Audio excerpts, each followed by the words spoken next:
Okay guys, तो आज हम डिस्कस करने वाले हैं मल्टी प्लेट क्लच।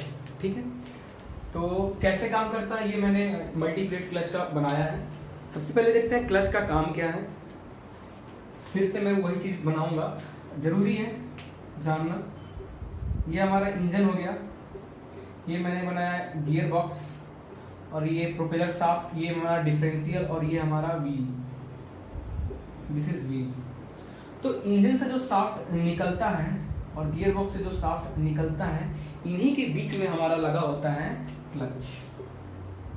इन्हीं के बीच में हमारा लगा होता है क्लच, क्योंकि अगर ये डायरेक्ट कनेक्ट हुआ, हमें पता है एक बार हमने इंजन को स्टार्ट कर दिया तो इंजन हमारा रोटेट होता रहेगा। जब तक हम इंजन को बंद नहीं करते तब तक तो इंजन, हम फ्यूल सप्लाई कट नहीं करते तब तक इंजन चलता ही रहेगा, वो रुकेगा नहीं। तो जो इंजन का शाफ्ट है ये तो भाई हमेशा कंटिन्यूअस रोटेट होता रहेगा।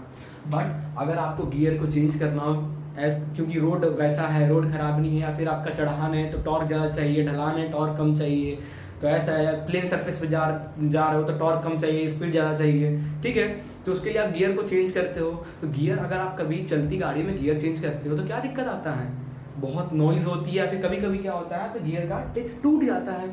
तो अपन उसके लिए स्मूथ गियर शिफ्टिंग के लिए ये क्लच का यूज करते हैं। अपन क्लच पैडल को प्रेस करते हैं, क्लच पैडल को प्रेस करने से क्या होता है, हमारा जो ये शाफ्ट, इंजन से जो शाफ्ट आ रहा है और गियर बॉक्स से जो शाफ्ट आ रहा है, वो जो कनेक्ट होते हैं वो डिसएंगेज हो जाते हैं, दूर हो जाते हैं। तो दूर होने से क्या होता है, इंजन तो रोटेट होता रहता है बट गियर बॉक्स का शाफ्ट रोटेट होना बंद हो जाता है, और फिर आप गियर को चेंज कर लो और जैसे क्लच पैडल छोड़ोगे तो वापस से जो गियर बॉक्स का जो शाफ्ट है और इंजन का शाफ्ट है वो दोनों कनेक्ट हो जाते हैं, इंगेज हो जाते हैं।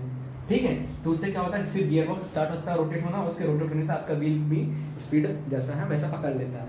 तो ये था क्लच का। तो क्लच का काम क्या है, पावर को ट्रांसमिट करना इंजन से अपने गियर बॉक्स तक।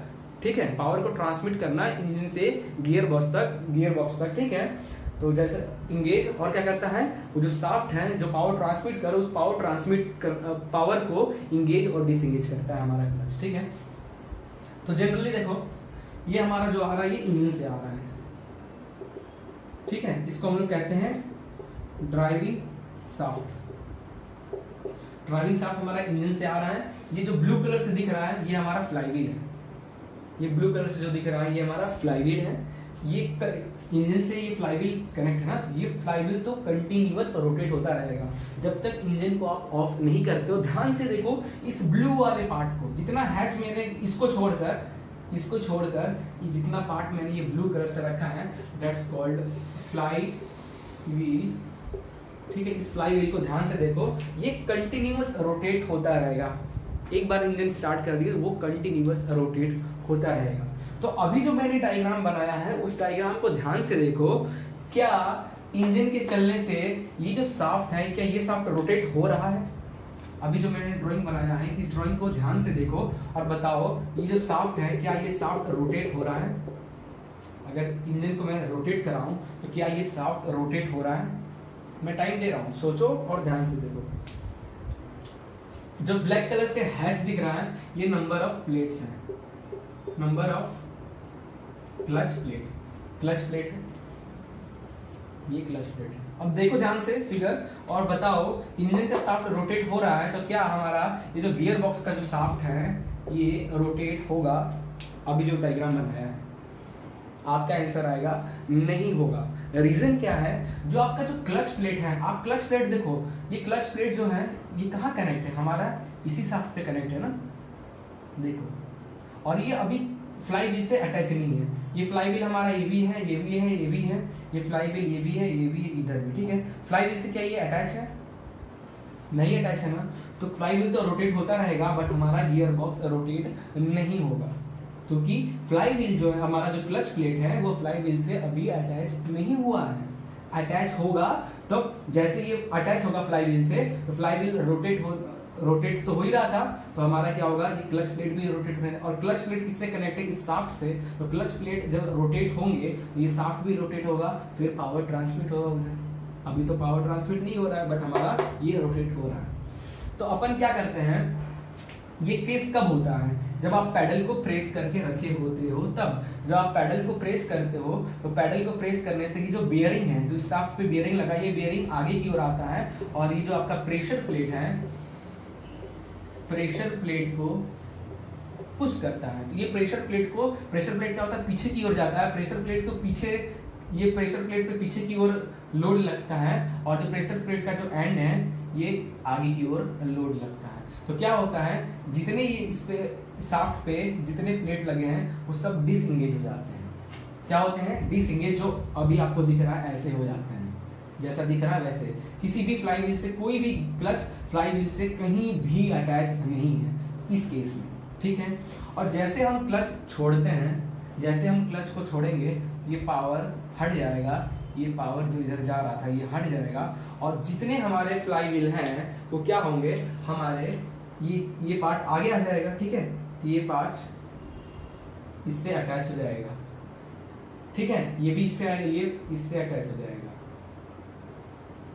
ये इससे अटैच हो जाएगा, ये इससे अटैच हो जाएगा, हो जाएगा। तो इसके अटैच होने से क्या होगा, हमारा ये शाफ्ट भी रोटेट होने लगेगा। अब जाकर ये शाफ्ट रोटेट होगा, ठीक है, जब हमारा ये सारे प्लेट इंगेज केस में होंगे। अभी है इंगेज है, ठीक है, इंगेज केस में, क्योंकि इसका जो फ्रिक्शन है वो हमारे फ्लाईव्हील से उसकी प्लेट अटैच है, और फ्रिक्शन की वजह से हमारा फ्लाईव्हील के साथ साथ हमारा जो क्लच प्लेट है वो भी रोटेट हो रहा है। तो क्लच प्लेट पे जनरली हमारा एक फ्रिक्शन लाइनिंग लगी होती है। क्लच प्लेट पे हमारा फ्रिक्शन लाइनिंग लगी होती है सारे क्लच पे, एक पर्टिकुलर रेंज तक, पूरे पे नहीं, पर्टिकुलर रेंज तक लगी होती है, ठीक है। ये हमारी फ्रिक्शन लाइनिंग लगी है। ये फ्रिक्शन लाइनिंग जनरली एस्बेस्टस का मटेरियल का बनता है। वैसे कोई भी मटेरियल का आप बना सकते हो, बट जनरली एस्बेस्टस का ही आपको मिलेगा, क्योंकि एस्बेस्टस की फ्रिक्शन ज़्यादा अच्छी होती है, ठीक है। वो इजीली पकड़ लेता है अपने फ्लाईव्हील को, ज़्यादा टाइट से इजीली से पकड़ लेता है। और हमें क्या जानते हैं, अगर पकड़ अच्छी नहीं हुई तो हमें जो पावर हम इंजन से मिल रहा है वो पूरा का पूरा पावर हमारा ट्रांसमिट नहीं हुआ, बहुत ज़्यादा लॉस हो रहा है। तो हमें यहाँ पे फ्रिक्शन अच्छा खासा चाहिए। जितना ज़्यादा फ्रिक्शन होगा उतना ज़्यादा प्लेट हमारे इस फ्लाईव्हील से इंगेज रहेगा, और इंगेज रहने से उतना पावर ट्रांसमिट होगा, ठीक है। तो मल्टी प्लेट का नाम यहाँ पे क्यों आया, यहाँ पे नंबर्स ऑफ प्लेट लगे हुए हैं। सिंगल प्लेट, इससे पहले जो लेक्चर देखा था उसमें सिर्फ एक ही क्लच प्लेट था। यहाँ कितने, 1 2 3 4, टोटल 4 क्लच प्लेट है। कितने हैं टोटल, 4 क्लच प्लेट, इसलिए इसका नाम पड़ गया मल्टी प्लेट क्लच। क्लियर है। तो मैंने बताया था इसका एक फायदा क्या होता है मल्टी प्लेट क्लच का, हमें टॉर्क ट्रांसमिट ज्यादा होता है। क्यों टॉर्क ट्रांसमिट ज्यादा होता है, क्योंकि जनरली अगर आप इसका डेरिवेशन करोगे तो जो टॉर्क का फॉर्मूला है म्यू डब्ल्यू आर, ये जो टोटल टॉर्क ट्रांसमिट होगा, जो फ्रिक्शन लाइनिंग है उसके थ्रू फ्लाईव्हील से फ्रिक्शन लाइनिंग पे जो टॉर्क ट्रांसमिट होगा, और फ्रिक्शन क्लच प्लेट पे मतलब फ्लाईव्हील से क्लच प्लेट पे जो टॉर्क ट्रांसमिट होगा, और उस ट्रांसमिट होने से इस शाफ्ट में भी टॉर्क ट्रांसमिट होगा, उसकी फॉर्मूला हमने इससे पहले सिंगल प्लेट क्लच में डेरिवेशन किया था, उससे हमने निकाला था। ये दो केस में यूनिफॉर्म प्रेशर, अगर यूनिफॉर्मली प्रेशर सारे क्लच पे डिस्ट्रीब्यूट हो रहा है तो उस केस में जो आर की वैल्यू थी वो कितनी थी हमारी, दैट इज 2/3 R1 का क्यूब माइनस R2 का क्यूब अपॉन R1 का स्क्वायर माइनस R2 का स्क्वायर, ठीक है। आर की वैल्यू थी किसमें, यूनिफॉर्म प्रेशर के केस में। यूनिफॉर्म प्रेशर डिस्ट्रीब्यूट होगा पूरे प्लेट पे, इन दैट केस ये आर की वैल्यू 2/3 R1 का क्यूब माइनस R2 का क्यूब अपॉन R1 का स्क्वायर माइनस R2 का स्क्वायर, ठीक है। ये आर की वैल्यू यहाँ पे पुट कर देनी है। डब्ल्यू क्या है, जो टेंजेंशियली लोड जो एक्ट हो रहा है आपके उस पे, this and mu is the friction coefficient. Clear है। आर की वैल्यू अगर आप इससे पहले जो मैंने क्या बताया था, R1 plus R2 upon 2 put कर दोगे आर की जगह पे, तो यूनिफॉर्म वियर के केस में, यूनिफॉर्म वियर मतलब प्रेशर के कारण और जो ये वेलोसिटी के कारण जो आपके फ्रिक्शन प्लेट में वियर होने का चांस होता है, उसके लिए टॉर्क की फॉर्मूला आपकी निकल जाएगी। आपको आर की जगह पे R1 plus R2 upon 2 put करना होगा, ठीक है। ये हो गया। तो यहाँ पे मैं पूछूं कि इसमें नंबर ऑफ कॉन्टेक्ट पेयर कितने हैं। अगर मैं सिंगल, ये हमारा क्लच प्लेट है, ठीक है, तो क्लच प्लेट है, ये तो इधर से भी अटैच होता है, इधर से भी सरफेस टच होता है, तो नंबर ऑफ कॉन्टेक्ट पेयर कितने हैं इसमें, 2। नंबर ऑफ कांटेक्ट पेयर कितने हैं 2। तो मैं बोलूँ इसमें जितने क्लच प्लेट लगे हैं उसके नंबर ऑफ कांटेक्ट पेयर कितने होंगे, तो कैसे निकालोगे आप? सबसे पहले इसके लिए आपको जो फॉर्मूला है दैट इज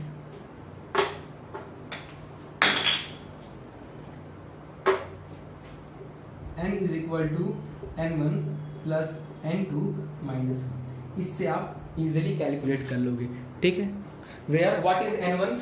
फ्लाईव्हील जो ब्लू कलर से दिख रहा है ना, 1 2 3 है, 1 2 3 है, तो number of this plate, this friction plate on driving shaft, this driving shaft पे, मतलब ये जो ब्लू कलर से दिख रहा है ये 1 2 3 1 2 3 है ना, तो n1 की वैल्यू क्या आ जाएगी 3, और n2 कितने हैं? Number of clutch plate driven shaft पे, ये जो है ड्रिवन शाफ्ट पे जो लगे हैं, तो 1 2 3 4, तो 4 माइनस 3 4 प्लस 3 कितना हो जाएगा?